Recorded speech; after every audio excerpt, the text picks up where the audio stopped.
আওয়ামী লীগ, হাসিনা, অন্যান্য যারা আছে তারা যে কোনো ভাবে আপনাকে কনভিন্স করতে পেরেছে যে আপনি আসেন, সেই কথাগুলো বলতে শুরু করেন।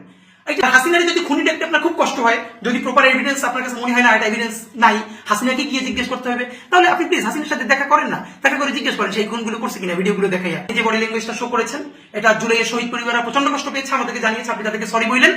এখন যদি আমাকে সাবেক প্রধানমন্ত্রী শেখ হাসিনা ইন্টারভিউ দিতে চান, এইটা যদি আইনে কভার নাও করে তাইলেও আমি তার ইন্টারভিউ, এটা যদি এই ইন্টারভিউ নিয়ে আমাকে জেলে যাইতে হইলেও আমি এটা নিতে হবে। কারণ সিপির যারা তুর্কি, জনাব হাসনা, জনাব সার্জিস, তারা লিখছিল হাসনের সাথে কালকে দেখা হলো, বিপ্লবীদের রক্তের সাথে প্রতারণা করে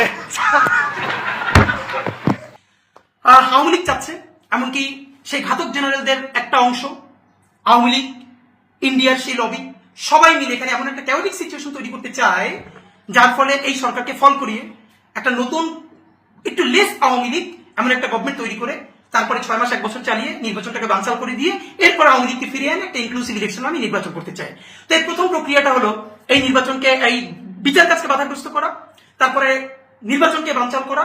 এই জন্য আপনার যেটা লাগবে এখানকার সব থেকে পাওয়ারফুল হল সিভিল সোসাইটি, তারা নতুন নতুন ন্যারেটিভ উৎপাদন করবেন।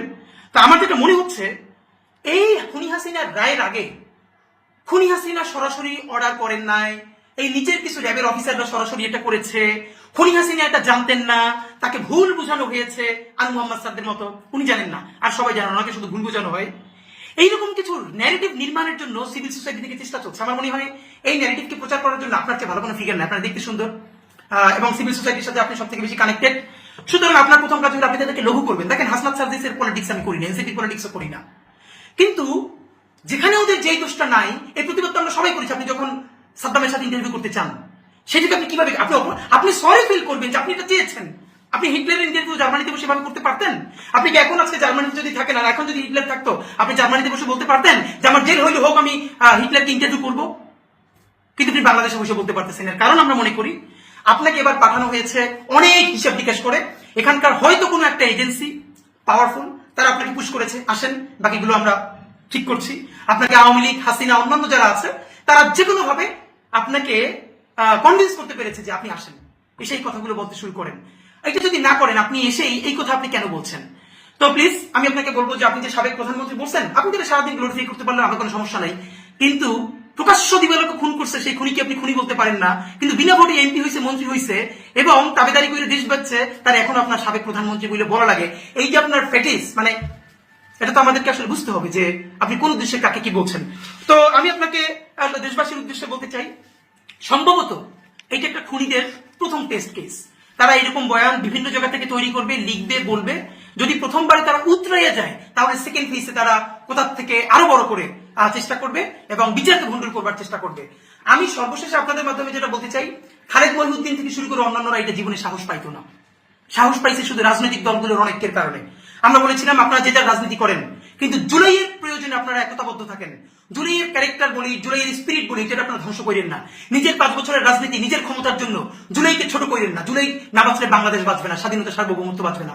খালেদ মহিউদ্দিন চিন্তা করলেন, ও এখন যদি আমি জুলাইয়ের ক্যারেক্টার গুলোকে নিয়ে মকারি করি, রক্ত, বিপ্লব, এইরকম করে বলি, তাহলে আমার প্রথম শেল্টার দিবে বিএনপি। কারণ এনসিপি যেহেতু তারা এখন এনসিপি ক্যারেক্টার হয়ে গেছে, সুতরাং তাদের বিরুদ্ধে বললে কোনো সমস্যা না, আমাকে বিএনপি শেল্টার দিবে।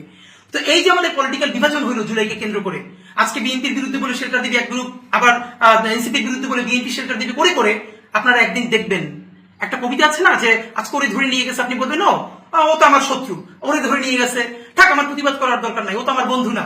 এরকম প্রতিদিন আপনি চুপ করে থাকবেন, কিন্তু সর্বশেষ আপনারা নিয়ে যেদিন ধরা হবে, সেদিন আপনার প্রতিবাদ করবার মতো আর কেউ থাকবে না। কারণ এর আগে সবাইকে ধরে নেওয়া হয়েছে, কিন্তু আপনি তখন প্রতিবাদ করেন নাই। আজকে এনসিপি লিডারকে বলে বিএনপিকে অ্যাডভান্টেজ দেওয়া হবে, তারা নাই হয়ে যাওয়ার পরে জামাতকে ধরা হবে, জামাতকে অ্যাডভান্টেজ দেওয়া হবে বিএনপির বিপক্ষে, করে করে করে করে বাংলাদেশের সকল শক্তি নাই হয়ে যাবে এবং আওয়ামী লীগ কামব্যাক করবে। সুতরাং সেন্সিবল সকল মানুষের প্রতি আমার বিনীত অনুরোধ, সামনের নভেম্বর বিচারের প্রশ্নে কোনো আপোষ করা যাবে না। আমাদেরকে বিচার এবং সুষ্ঠু বিচার ঘরে আনতে হবে। এই প্রশ্নে বিএনপি, জামাত ইসলামী, এনসিপি, গণ অধিকার পরিষদ, এবি পার্টি, যত দল আছে সবাইকে আমাদের ঐক্যবদ্ধ থাকতে হবে। আপাতত আমাকে অ্যাডভান্টেজ দিয়ে যদি আরেকজনের বিপক্ষে বলে, এটাকে আপনি হাসি মুখে নিয়েন না, মনে করেন পরের ঢিলটা আপনার উপরে ছুটবে। কখন?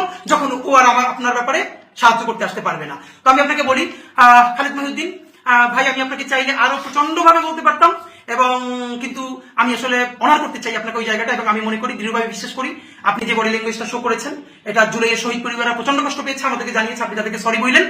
আর হাসিনার যদি খুনি দেখতে আপনার খুব কষ্ট হয়, যদি প্রপার এভিডেন্স আপনার কাছে মনে হয় না এটা এভিডেন্স নাই, হাসিনাকে গিয়ে জিজ্ঞেস করতে হবে, তাহলে আপনি প্লিজ হাসিনার সাথে দেখা করেন না, দেখা করে জিজ্ঞেস করেন সেই খুনগুলো করছে কিনা, ভিডিওগুলো দেখাইয়া।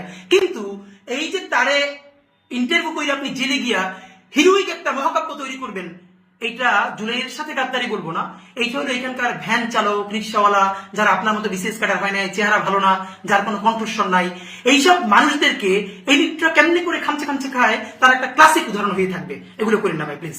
ধন্যবাদ।